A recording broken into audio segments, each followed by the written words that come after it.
दोस्तों अगर आपने भी किसी भी बैंक से लोन लिया हुआ तो आपके लिए बड़ी खुशखबरें निकल कर आ रही हैं। भारतीय रिजर्व बैंक आरबीआई की तरफ से सभी बैंकों को इस संबंध में निर्देश भी जारी किए गए हैं। दरअसल आपको पता होगा कि जब भी हम बैंक से लोन लेते हैं तो हर महीने जो ईएमआई आती है ना, लोन की किस्त, वो अगर किसी महीने मिस हो जाए तो बैंक हम पर भारी भरकम जुर्माना लगाते हैं पेनल्टी के तौर पर, और फिर अगली वाली जो ईएमआई किस्त होती है उसमें पेनल्टी जुर्माना वगैरह जोड़ जुड़ा के बड़ी भारी किस्त बना देते हैं, राइट। लेकिन अब लोन लेने वाले ग्राहकों को इस तरह से बड़ी भारी भरकम पेनल्टी नहीं चुकानी पड़ेगी। आरबीआई की तरफ से ये बड़ी राहत दी गई है। देखिए आप, बड़ी अच्छी खुशखबरी है, लोन की किस्त मिस होने पर भी नहीं लगेगा भारी भरकम जुर्माना। आरबीआई ने इस मामले पर राहत क्या दी है, तो वो ये दोस्तों कि आरबीआई ने कर्ज धारकों को राहत देते हुए लोन डिफॉल्ट पर मनमानी पेनल्टी वसूलने को लेकर कुछ ड्राफ्ट नियम जारी कर दिए हैं, यानी कि कुछ नए नियम जारी किए गए हैं। रिजर्व बैंक की ओर से जो ये ड्राफ्ट जारी किया गया है ना, इसके मुताबिक लेंडर्स के डिफॉल्ट लोन पर बैंक मनमाने तरीके से पेनल्टी नहीं वसूल सकते हैं। आरबीआई ने कहा कि लेंडर्स के लिए ये कमाई का जरिया नहीं हो सकता है, और आरबीआई ने इस नए नियमों के मसौदे पर यानी कि ड्राफ्ट पर 15 मई तक सुझाव भी मांगे हैं। सिंपल भाषा में रिजर्व बैंक ऑफ इंडिया ने कहा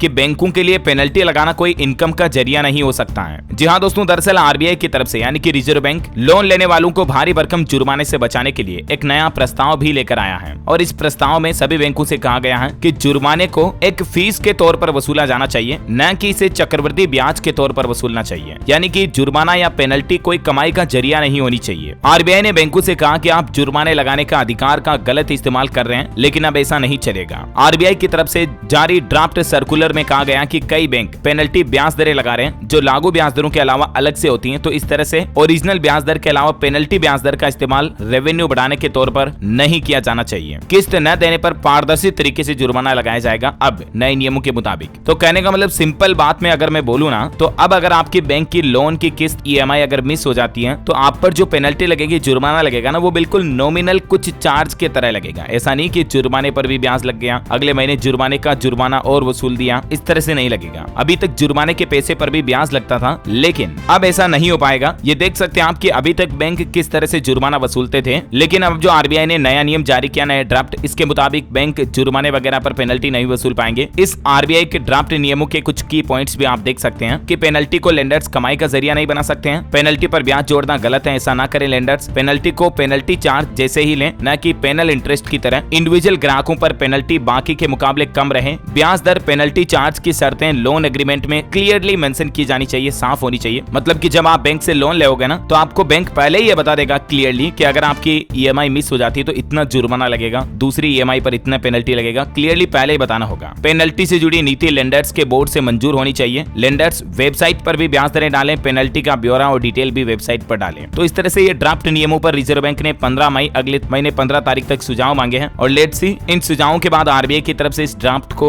नए कानून, नए नियमों की तरफ से बैंकों के लिए लागू कर दिया जाएगा, है ना। तो अगले महीने मई से ही आपको बैंक के लोन ईएमआई के जुर्माने में ये राहत मिलेगी। उम्मीद है दोस्तों सभी बैंक लोन वालों के लिए ये बड़ी अच्छी गुड न्यूज आपको जरूर जानने मिली होगी। वैसे आपके हिसाब से सरकारी बैंक से लोन लेना सही रहता है या प्राइवेट बैंक से, कमेंट करके बताइए। इस वीडियो को लाइक और शेयर करना, डीएलएस न्यूज चैनल को सब्सक्राइब करके बेल आइकन जरूर दबा देना, ताकि आप ऐसी ही काम की महत्वपूर्ण खबरें रोजाना देख पाएंगे। जय हिंद, जय भारत, वंदे मातरम।